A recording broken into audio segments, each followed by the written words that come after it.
আচ্ছা কি ব্যাপার বলো তো? কিসের? এত বেলা হয়ে গেল, শর্মা এখনো দরজা খোলে নেই। গত 8 বছর তো কখনো এমন হয়নি। দাম আমি দেখছি। শর্মা দিদি, শর্মা দিদি, শর্মা দিদি, শর্মা, শর্মা, শর্মা দিদি।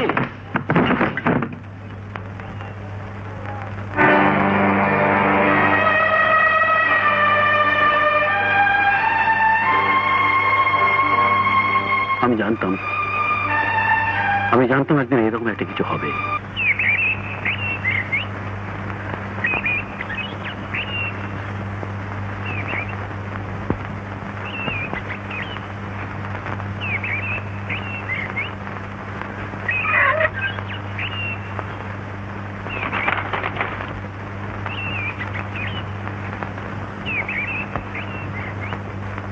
হ্যাঁ, 8 বছর আগে ধূপগঞ্জ স্টেশন থেকে 12 মাইল দূরে ক্যানেলের ধারে অনিমেষ মণ্ডলের লাশ পাওয়া গিয়েছে। আর আমার ছেলে, ওর সঙ্গে আমার ছেলেও তো ছিল। ছেলে?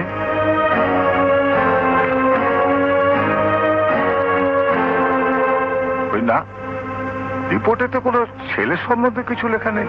কিন্তু ওর সঙ্গে আমার ছেলেও তো স্টেশন থেকে বেরিয়েছিল। ও তবে গেল কোথায় সেটা আমি বলতে পারবো না।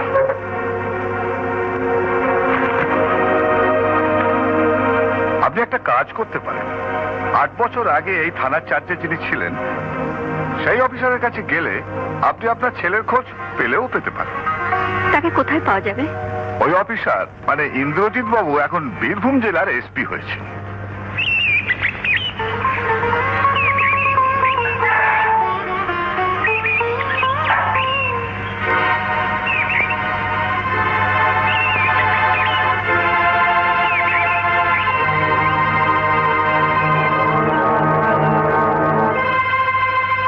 কাকে চাই? আমি একটু এসপি সাহেবের সঙ্গে দেখা করতে চাই। এখানে না, অফিসে যেতে বলো। বলেছিলাম স্যার, কিন্তু উনি বললেন ভীষণ দরকার, 2 মিনিটের বেশি সময় নেবেন না, একটা খোঁজ নিয়েই চলে যাবে। কিসের খোঁজ?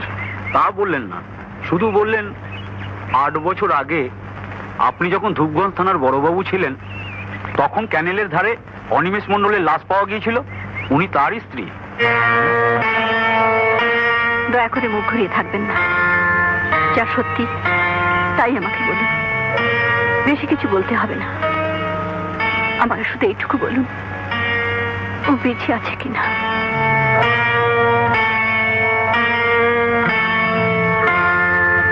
ও শুধু বেঁচে নেই, বাঁচিয়ে রেখেছে আমাকেও। আমার রাজু বেঁচে আছে। ও এখন কোথায়?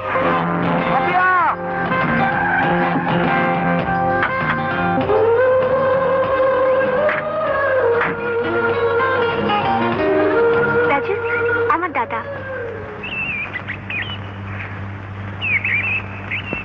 তোমার বাবা মন্ত্রী, তোর বাবাকে এখানে সকলেই চেনেন, একমাত্র আমি ওনাকে কোনোদিন দেখিনি, চিনিও না, কিন্তু এনাকে আমি চিনি। তুমি আমাকে চেনো? আগে চিনতাম না, সেদিন চিনেছি যেদিন নবাব নামে একজন ওদের স্কুলের সামনে আপনাকে খুব পিটিয়েছিল। পিটিয়েছিল? হ্যাঁ, সেদিন তুমি আসোনি, হেলে তুমিও দেখতে পেতে। নবাব আমায় পিটিয়েছে, তুমি নিজের চোখে দেখেছো তো? হ্যাঁ, সেদিন ওই পাপিয়ার জন্য ওদের স্কুলের কাছে দাঁড়িয়েছিলাম। ভালোই হয়েছে তুমি দেখেছো। তোমাকে নিয়ে বাবার কাছে যাব, তুমি বলবে নবাব আমায় পিটিয়েছে। শুধু পিটিয়েছে বলবো? কেন পিটিয়েছে বলবো না? না, তুমি বলবে নবাব আমায় অকারণে পিটিয়েছে, আর তুমি বললেই তোমার বাবা নবাবকে লাগাবে পুরো দেবে। শুনুন, যদি বলতে হয় আমি গোড়া থেকেই বলবো। বলবো যে আপনি স্কুলের একটি মেয়ের কাপড় ধরে টানছিলেন, তাই নবাবদা আপনাকে মেরেছে। তাই এসব শুনে বাবাই ঠিক করবেন কাকে লাগাবে পুরবেন, আপনাকে না নবাবদাকে। চুপ করো, আমার বোনের সঙ্গে প্রেম করছো আর আমাকে? হ্যাঁ, প্রেম করছি। আপনার মতো কাপড় ধরে তো টানছি না। শুনলি, তুই এমন ছেলের সঙ্গে প্রেম করছিস যে আমার কথা শুনছে না। শুনলাম, ও যদি তোর কথা শুনতো তাহলে ওর সঙ্গে প্রেম করা তো দূরের কথা, ওর সঙ্গে মেশাও আমি বন্ধ করে দিতাম। কি এত বড় কথা? চল, তোর স্কুলে যাবে না, বাড়ি চল। দাদা দাদা ছেড়ে বলছি। বাড়ি চল। দাদা আপনি ওকে ছেড়ে দিন। তাহলে বলো বাবার কাছে নবাবের নামে নালিশ করবে? না, রাজ বলবে না। তুই আমার ছাড়। ওকে ছেড়ে দেন। কে? ছেড়ে দেবো?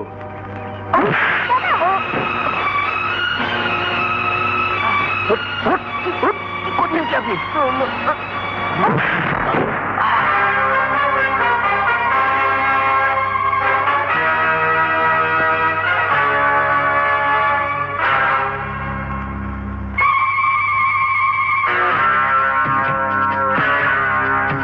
কোথায় যাচ্ছিস?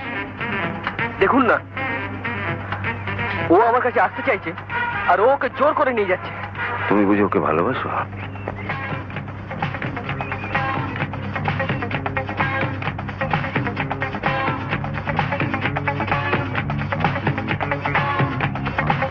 একে কোথায় নিয়ে যাচ্ছ?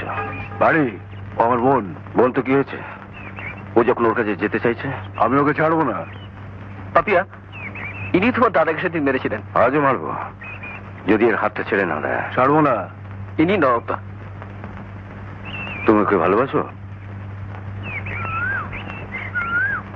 ভালোবাসো পাপও নয়, অন্যায়ও নয়। বলো, ভালোবাসো? হ্যাঁ। তুমি প্রমাণ দিতে পারবে তুমি ওকে ভালোবাসো? কি প্রমাণ চান বলুন? তুমি তোমার দাদার সামনে ওর হাত ধরে নাচতে পারবে? হ্যাঁ, পারবো।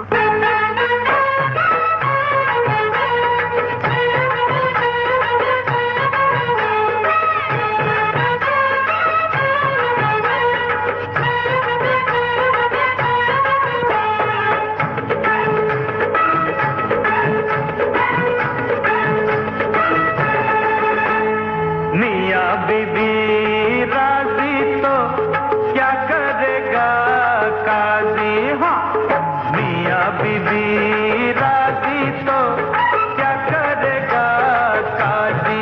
हाँ, बोलो बोलो क्या करेगा काजी? बोलो रे बोलो, बोलो बोलो।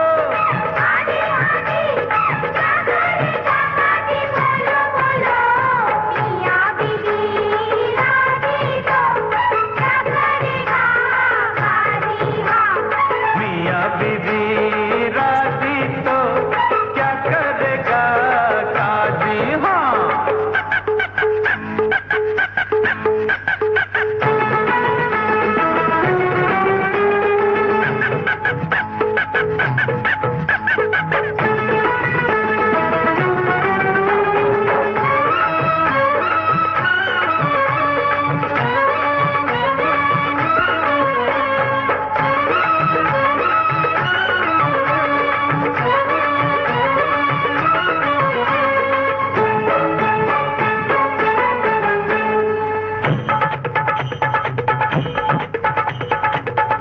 রাধা কৃষ্ণ প্রেম করিলে তা হয়ে যায় লীলা। প্রেম করা কি দোষের শুধু এই দুজনের বেলা, এই দুজনের বেলা। দেখাবো নাকি, দেখাবো নাকি কৃষ্ণ লীলা খুলে খুলে? দেখাবো নাকি কৃষ্ণ লীলা গে গে শোনাবো নাকি? রাধা কৃষ্ণ প্রেম করিলে তা হয়ে যায় লীলা। প্রেম করা কি দোষের শুধু এই দুজনের বেলা, এই দুজনের বেলা। কবে এদের বিয়ে দেবে যাও দেখো গে পাঁজি? কবে এদের বিয়ে দেবে যাও দেখো গে পাঁজি?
পাত্র ভালো